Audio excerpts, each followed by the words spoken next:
आज के क्लास में हम सेल से आगे बढ़ते और आते हैं सेल साइकिल और सेल डिवीजन पर। पीछे के क्लास में हम लोगों ने देखा सेल क्या था। स्ट्रक्चर और फंक्शन यूनिट था ऑर्गेनिज्म का, जो रिस्पॉन्सिबल था उसके बॉडी के निर्माण के लिए और उसके गतिविधियों के लिए, एक्टिविटीज के लिए। उसी में सेल थ्योरी भी हम लोगों ने पढ़ा,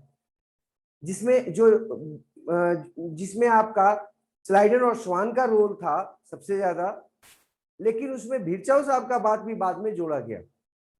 विर्चोव साहब का कहना था कि प्रत्येक जो आपके सेल होते हैं वो पुराने सेल से आते हैं, प्री एग्जिस्टिंग सेल से न्यू सेल्स आते हैं। तो ये किसके द्वारा आते हैं वो आज हम इस चैप्टर में पढ़ेंगे और कैसे आते हैं। तो इस चैप्टर में हम सेल थ्योरी से आगे का जो बात था, मतलब नए सेल आते कैसे हैं और अगर आते हैं किसी प्रक्रिया से, किसी प्रोसेस से, तो प्रोसेस होता कैसा है उसको देखते हैं। चैप्टर का यहां पर है सेल साइकिल और सेल डिवीजन। जैसा कि नाम, ये साइकिल का मतलब होता है वैसा प्रोसेस जो जहां से शुरू हो फिर वहीं पहुंच जाए, तब उसको हम लोग साइकिल कहते हैं। लेकिन वैसा प्रोसेस जिसमें 1 से 2 बन जाए, 2 से 4 बन जाए, मतलब संख्या जो है ना वो आपका क्या हो, बढ़े, इंक्रीज करे, उसे डिवीजन कहते हैं। और अगर सेल 1 से 2 हो जाए, 2 से 4 हो जाए, मतलब संख्या में इंक्रीज हो उसकी, तो इसे सेल डिवीजन कहते हैं। तो सेल साइकिल जो है एक कॉम्प्लेक्स प्रोसेस है। सेल डिवीजन जो है उसमें सेल का डिवीजन होता है, सेल की संख्या बढ़ती है, हाँ, उसमें बंटवारे से। सेल डिवीजन क्यों इंपॉर्टेंट था? सेल डिवीजन अगर नहीं होता तो आज जो लाइफ है इस अर्थ पर वो नहीं बचता और ग्रोथ भी नहीं होता ऑर्गेनिज्म में। अर्थात दो दो कारणों से, टू रीजन्स हैं जिसके कारण सेल साइकिल जो है ना, सेल डिवीजन जो है ना वो जरूरी है। पहला कंटिन्यूटी ऑफ लाइफ के लिए और दूसरा है ग्रोथ के लिए ऑर्गेनिज्म का।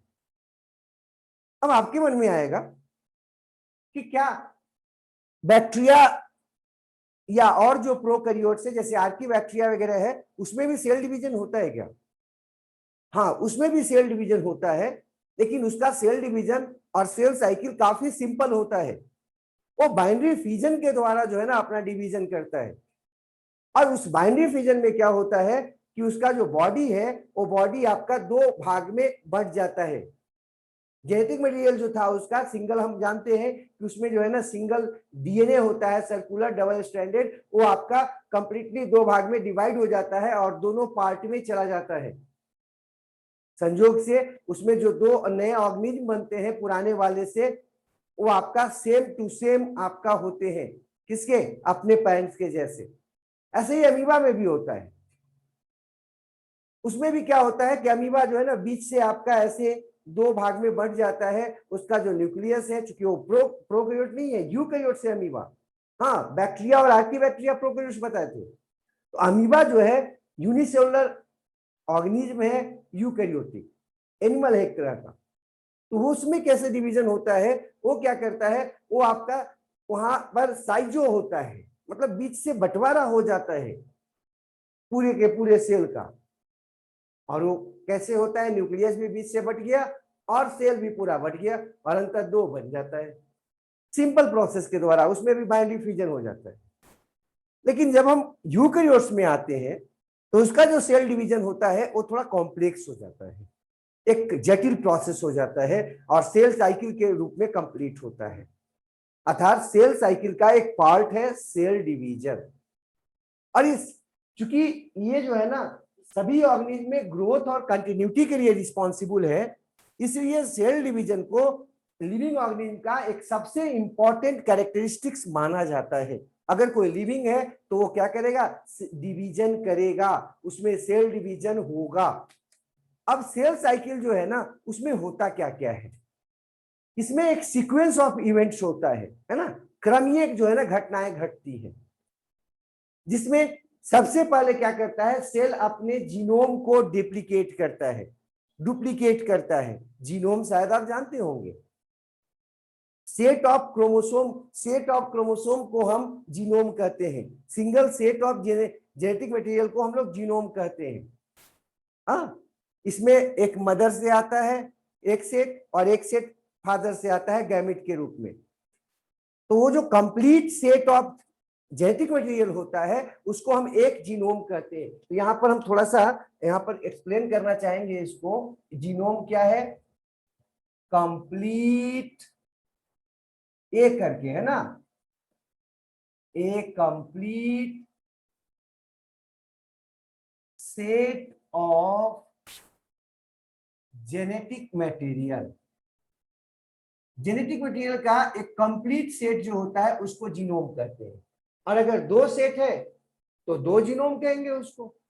तो सेल सबसे पहले क्या करता है, अपने जो कंप्लीट सेट है जेनेटिक मटेरियल का उसको डुप्लीकेट करता है, उसकी संख्या बढ़ाता है।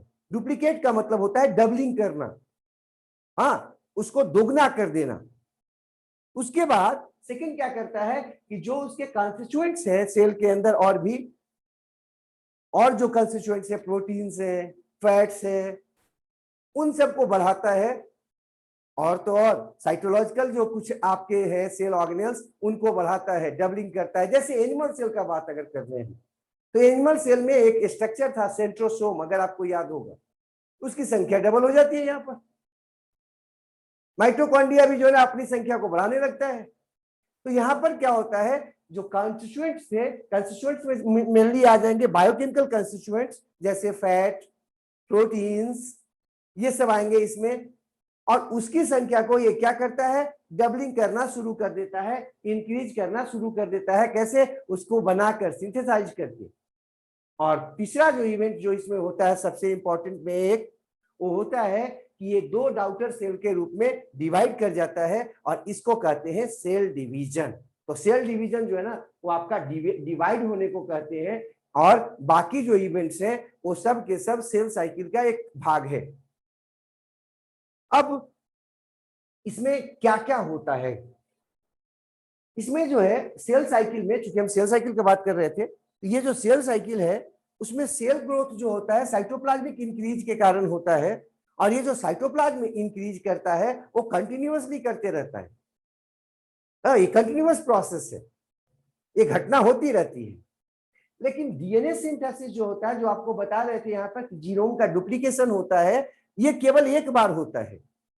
पूरे के पूरे सेल डिवीजन के समय या सेल साइकिल के समय, सेल डिवीजन तो नहीं बोलेंगे हम, सेल साइकिल के समय क्या होता है, वो जो डीएनए का सिंथेसिस है केवल एक बार होता है। जबकि साइटोप्लाज्म के जो आपके कंस्टिट्यूएंट्स हैं उनकी मात्रा हमेशा बढ़ते रहती है, वो कंटिन्यूअस प्रोसेस है। लेकिन डीएनए सिंथेसिस सिंगल टाइम होता है, एक बार होता है। तो एक बार डिवीजन और एक बार आपका क्या होगा, डीएनए सिंथेसिस होगा। किसमें? अगर एक सेल साइकिल है तो। अब और क्या बोल रहे हैं कि जैसे ही डीएनए सिंथेसिस एक बार हो जाता है, क्रोमोसोम जो होता है वो सिंगल स्ट्रैंडेड से डबल स्ट्रैंडेड हो जाता है। देखो, डीएनए सिंथेसिस हो रहा था तो डीएनए सिंथेसिस में ऐसा क्रोमोसोम होगा। हाँ, अगर आपको याद होगा, इसको बताए थे पिछले क्लास में हम, क्रोमैटिड, क्रोमैटिड बताए थे। और ये था सेंट्रोमियर, सेंट्रोमियर। तो जितना सेंट्रोमियर होगा क्रोमोसोम हम उतना ही कहते हैं। तो ये जो क्रोमोसोम, अगर यहाँ पर सेंट्रोमियर कितना है भाई, 1 है, और क्रोमैटिड भी कितना है, 1 है। तो ये क्रोमोसोम जो होगा, अगर इसको क्रोमोसोम कहेंगे तो ये क्रोमोसोम कैसा होगा, सिंगल स्ट्रैंडेड होगा। कैसा होगा? सिंगल स्ट्रैंडेड होगा, एक धागीय होगा। लेकिन रेप्लिकेटेड क्रोमोसोम कह रहे हैं। रेप्लिकेटेड जैसे ही बोलेंगे ना, अगर इसमें रेप्लिकेशन होगा, क्या होगा, रेप्लिकेशन होगा, तब ये क्या हो जाएगा आपका, थोड़ा सा सर इधर की तरफ कर लीजिए, तब इसको हम बोलेंगे, रेप्लिकेशन जब होगा तो ये कैसा हो जाएगा, डबल स्ट्रैंडेड हो जाएगा। ऐसे ऐसे डबल स्ट्रैंडेड हो जाएगा। हाँ, यहां पर कितना क्रोमैटिड हो गया, 2 क्रोमैटिड्स, क्रोमैटिड। सेंट्रोमियर कितना है भाई? एक ही है। सेंट्रोमियर कितना है? एक है। और इसलिए इसको हम क्रोमोसोम तो बोलेंगे ही बोलेंगे, इसमें तो कोई दिक्कत ही नहीं है। अभी ये क्रोमोसोम ही है, अभी ये क्रोमोसोम ही है। लेकिन ये क्रोमोसोम कैसा है? क्रोमोसोम ये कैसा है भाई? ये डबल स्ट्रैंडेड है। क्रोमोसोम कैसा है? डबल स्ट्रैंडेड है। तो ये जो रेप्लिकेटेड स्ट्रैंडेड है, जब रेप्लिकेशन हो जाता है तो क्रोमोसोम कैसा हो जाता है? डबल स्ट्रैंडेड हो जाता है, ध्यान रखना है। उसके बाद क्या होता है? डिस्ट्रीब्यूशन होता है डाउटर न्यूक्लियाई में। इसका मतलब क्या होता है? देखो अब क्या होगा, यहां से आगे अगर हम बढ़े, ये तो रेप्लिकेशन हो गया, अब होगा डिस्ट्रीब्यूशन। वैसे आगे बढ़ा दे तो अब यहां पर होगा डिस्ट्रीब्यूशन। हाँ, और डिस्ट्रीब्यूशन में क्या होगा? अब ये 2 हो जाएगा धागा का। डिस्ट्रीब्यूशन का मतलब होगा अब ये जो होगा वो आपका डबल स्टैंडर्ड जो था वो सिंगल स्टैंडर्ड अलग अलग हो जाएगा इस प्रकार से। और किसमें होगा? अलग अलग सेल में हो जाएगा, ठीक है ना। ये आपका अलग सेल हो गया और ये अलग सेल में हो गया। तो यहां पर जो आपका सिंगल स्टैंडर्ड जो डबल स्टैंडर्ड क्रोमोसोम बना था वो सेल डिवीजन होते ही अलग अलग सेल में सिंगल स्टैंडर्ड में चला जाएगा। ये दिमाग में रखना है, ठीक है। सिंगल स्टैंडर्ड क्रोमोसोम के रूप में अलग अलग सेल में चला जाएगा, ये हम यहां पर कह रहे हैं। तो आपको जो बात करनी है हमको, हम वो बात क्या करनी थी या क्या कहनी है, सो हम आप समझ लीजिए। इसमें हमको ये बात आपको कहनी थी कि जैसे जैसे रेप्लिकेशन होता जाएगा, रेप्लिकेशन होगा, रेप्लिकेशन के बाद क्या हो जाएगा? इसकी संख्या कितनी हो जाएगी? 2 धागे। उसके बाद डिस्ट्रीब्यूशन होगा और डिस्ट्रीब्यूशन के बाद प्रत्येक नए सेल में, डाउटर सेल में एक एक चला जाएगा सेट उसका। अब ये जो होता है ना, ये जो पूरे का पूरे सेल साइकिल का प्रोसेस है वो जेनेटिकली कंट्रोल्ड होता है। ऐसा नहीं कि जब मन जो आया मन में सो हो गया, नहीं, ये जेनेटिकली कंट्रोल्ड है। और जेनेटिकली कंट्रोल्ड होने के कारण ये काफी कॉम्प्लेक्स इवेंट है। हाँ, ये सीरीज ऑफ कॉम्प्लेक्स, काफी कॉम्प्लेक्स इवेंट है। और कॉम्प्लेक्स इवेंट होने के कारण ये जो है आपका कंट्रोल्ड होता है। कैसे? देखिए, इसमें 2 कंट्रोल का विधि है। पहला है कॉन्टैक्ट इनहिबिशन। फर्स्ट है कॉन्टैक्ट इनहिबिशन। जैसे ही सेल की संख्या बढ़ती है, जैसे देखो ये आपका एक सेल था, मान लेते हैं इसको, अब दूसरा सेल आ गया, फिर तीसरा सेल आ गया, ऐसे आता जा रहा है, चौथा सेल आ गया। देखिए, तो जब सेल की संख्या बढ़ेगी तो क्या होगा? सब सेल आपस में चिपकेगा, जुड़ेगा, सटेगा।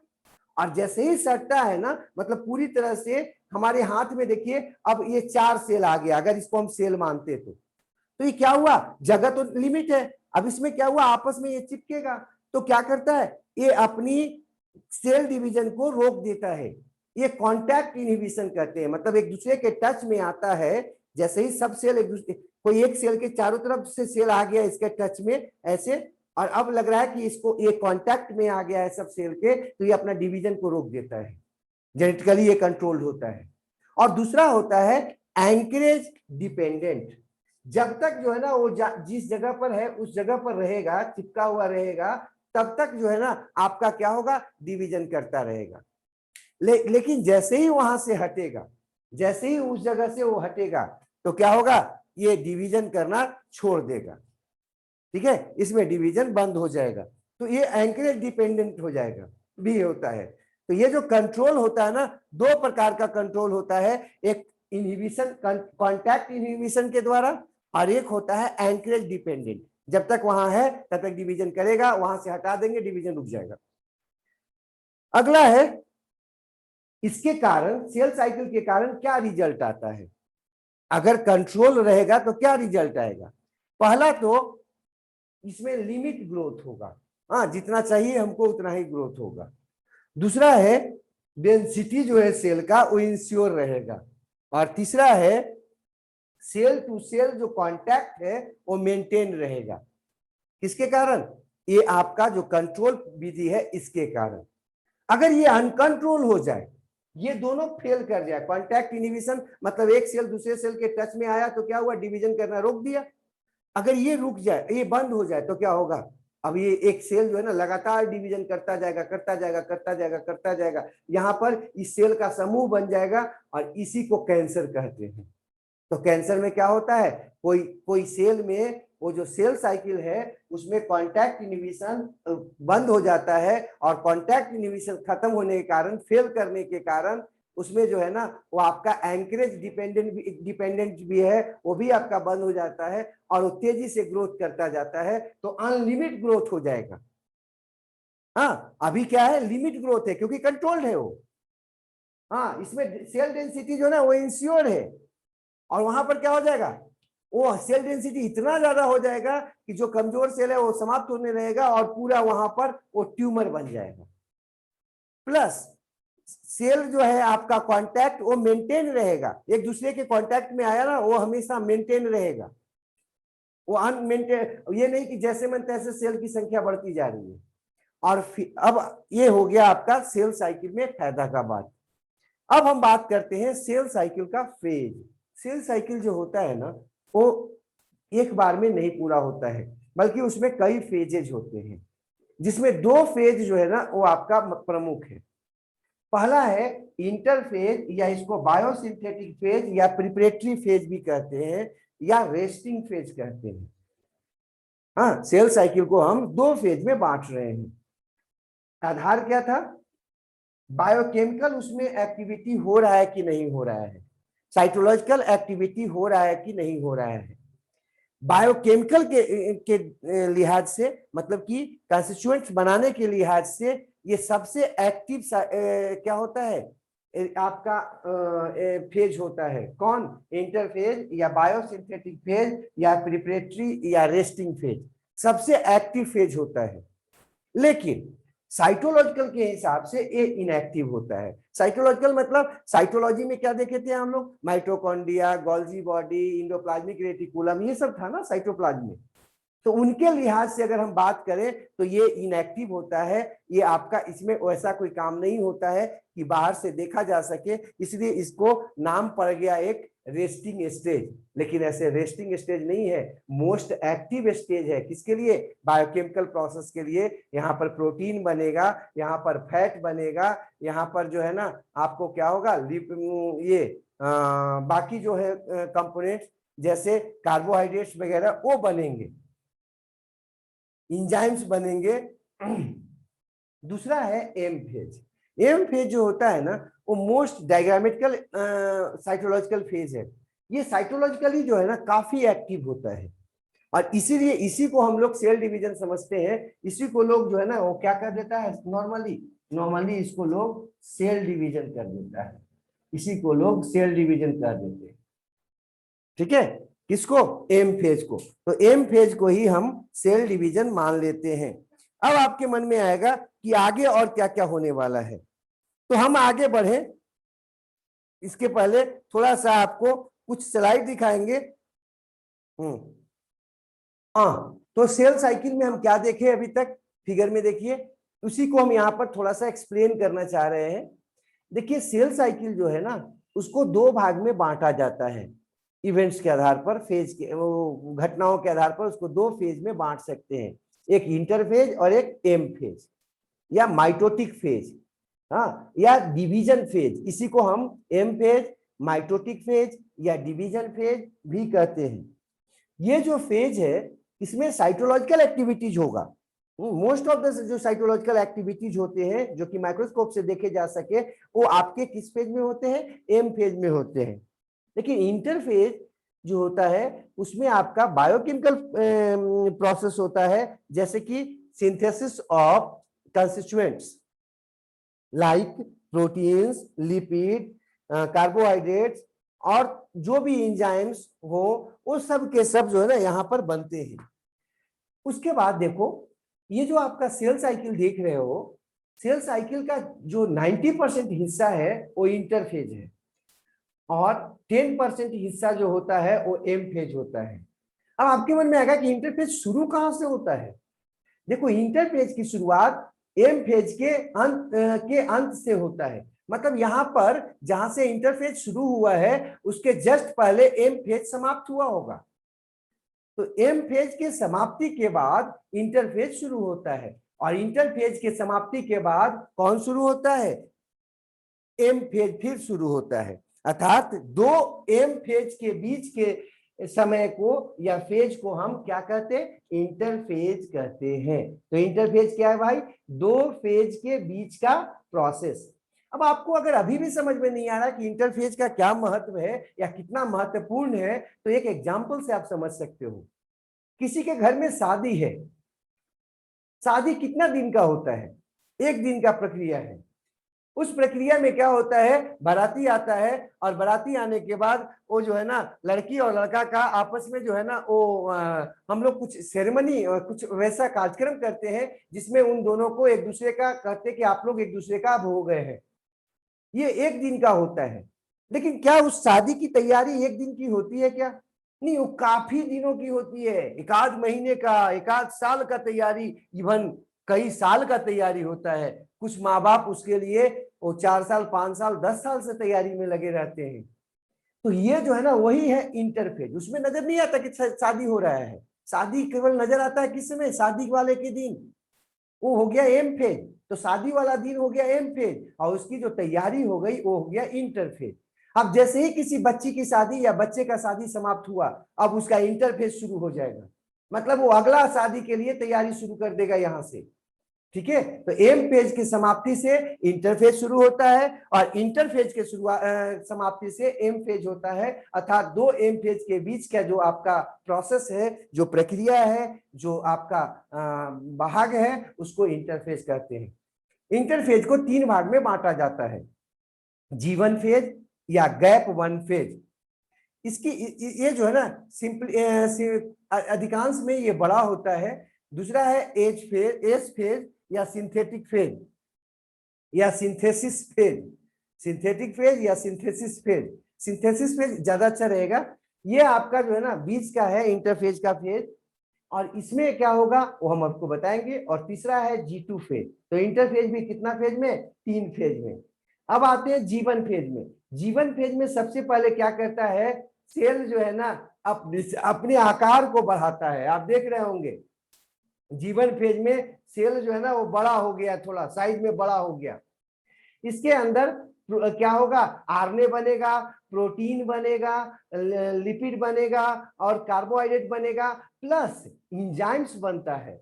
अब उस इंजाइम के मदद से एस फेज में वो जो आपका ये जो आपका सेल है उसके न्यूक्लियस के अंदर क्या बनने वाला है, डीएनए से डीएनए बनने वाला है।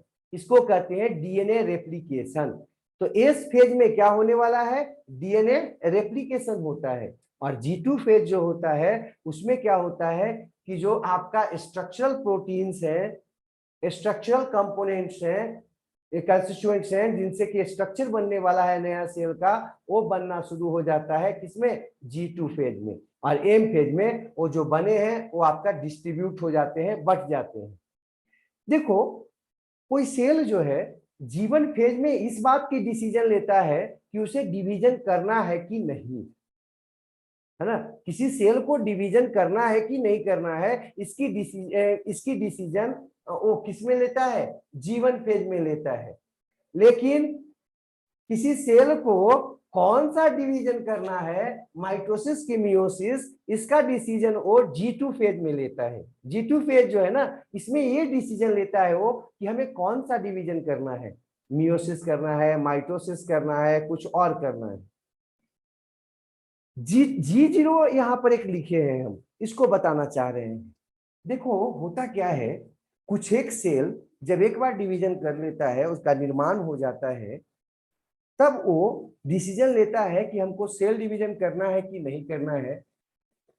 इंक्रीज करता है अपने अपने साइज को, और सोचता है कि हमें डिवीजन करना है कि नहीं करना है। अगर डिवीजन नहीं करना है तो एक इनएक्टिव स्टेज में चला जाता है, इनर्ट स्टेज में चला जाता है, जिसको कहते हैं G0 या क्विसेंट फेज, है ना, क्विसेंट फेज।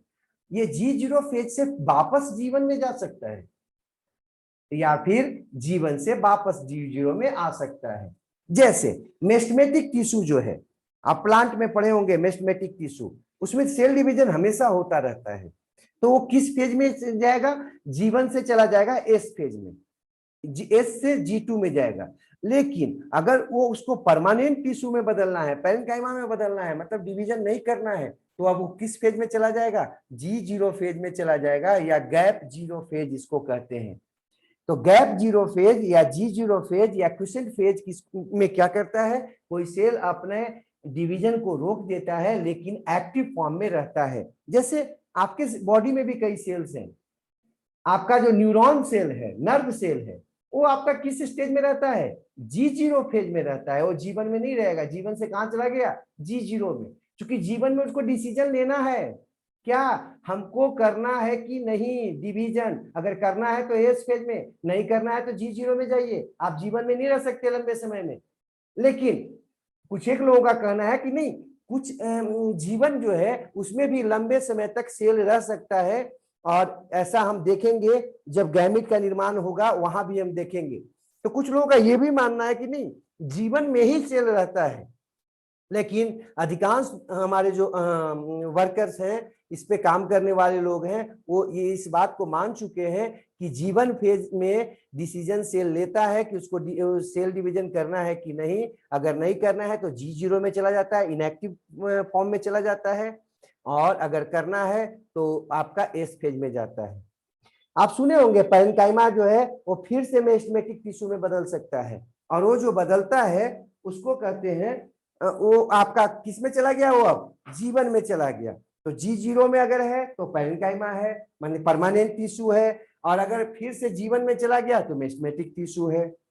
अब हम आगे बढ़ते हैं, इसको गैप जीरो भी बोलते हैं, ध्यान रखिएगा। अब हम आगे अगर बढ़े तो देखिए, हाँ एग्जाम्पल दिया हुआ है, जीवन में या G0 में कौन रुक जाता है? नर्व सेल आपका। लेकिन ये जो सेल देख रहे हैं जिसमें सिंथेसिस हो रहा है, ये आपका किस में होगा? ये आपका सेल डिवीजन वाला में। जैसे स्किन सेल, आपका स्किन सेल हमेशा डिवीजन करता रहता है, तो जीवन से इस फेज में जाएगा। फिर आपका जो इंटेस्टाइन है, उसके जो अंदर के सेल्स हैं, वो हमेशा अंदर के जो लेयर का सेल है वो हमेशा डिवीजन करता रहता है। तो आपके बॉडी के कुछ एक सेल जो है वो रेगुलर डिवीजन करते रहते हैं, जिसमें कुछ प्रमुख का नाम हम आपको बताएं, जैसे इंटेस्टाइन का सेल्स, और कहाँ स्किन का सेल, वो हमेशा डिवीजन करते रहते हैं।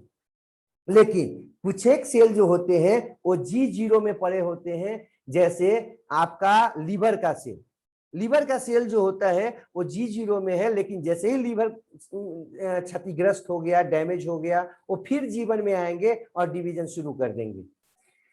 तो ये आपको बता रहे थे हम इंटरफेज के बारे में और एम फेज के बारे में। अब देखो, इसको हम थोड़ा सा फिगर से बता रहे हैं। आपका जो सेल साइकिल होता है, रियली में सेल साइकिल जो होता है वो आपका तीन ऐसे तो तीन मुख है आपका, क्या चेक पोस्ट जो उसको कंट्रोल करता है, लेकिन 5 जो है ना चेक पोस्ट से होकर गुजरता है सेल साइकिल। पहला जो फर्स्ट चेक पोस्ट है वो जीवन में होता है, और जीवन चेक पोस्ट पर यह डिसीजन होता है कि हमको प्रॉपरली जो है ना डिवीजन करना है कि नहीं करना, तो G0 में गए।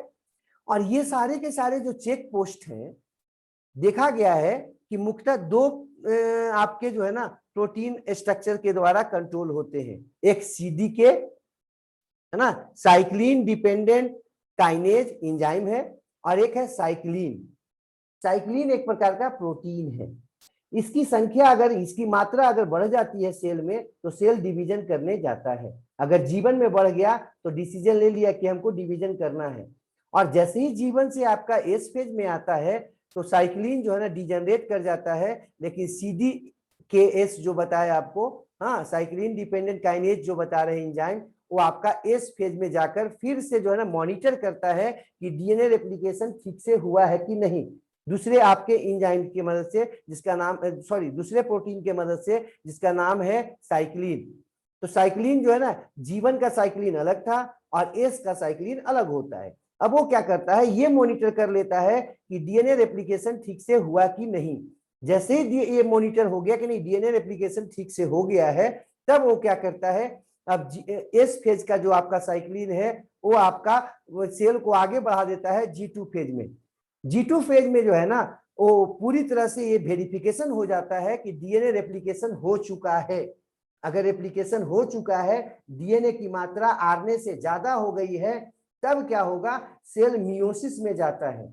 और अगर डीएनए की मात्रा आरएनए के कंपैरेटिव में मतलब कम है, तब क्या होगा, वो आपका यहां से माइटोसिस में जाएगा।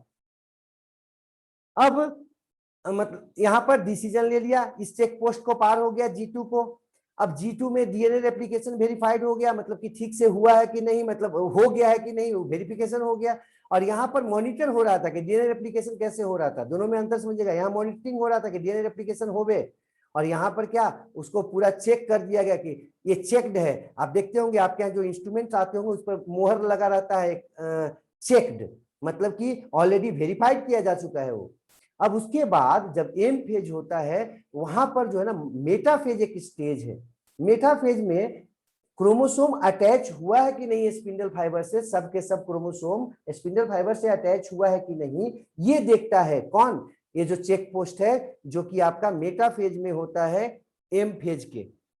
तो ये 5 है आपके क्या फेज, जिसमें 3 प्रमुख है, एक जीवन वाला और एक G2 वाला और एक एम फेज वाला। ये काफी महत्वपूर्ण है, ये तीनों जो है ना कंप्लीट करने में इसको मदद मिलता है।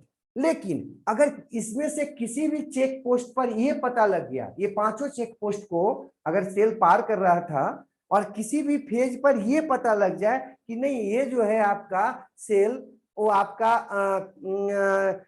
नॉर्मल इसको पूरा नहीं किया, मतलब नॉर्मल जीवन पूरा नहीं हुआ, तो क्या होगा, यहां से एपोटोसिस में चला जाता है। एपोटोसिस क्या है हम आपको बता रहे हैं, अभी बताएंगे हम। सेल डैमेज हो जाएगा, या एस फेज ठीक से नहीं हुआ, तब भी सेल क्या होगा, डैमेज कर दिया जाएगा, आगे नहीं बढ़ने दिया जाता है उसको, वो सेल आत्महत्या कर लेता है। G2 ठीक से नहीं हुआ, तब भी क्या होगा, यहाँ पर सेल आत्महत्या कर लेता है।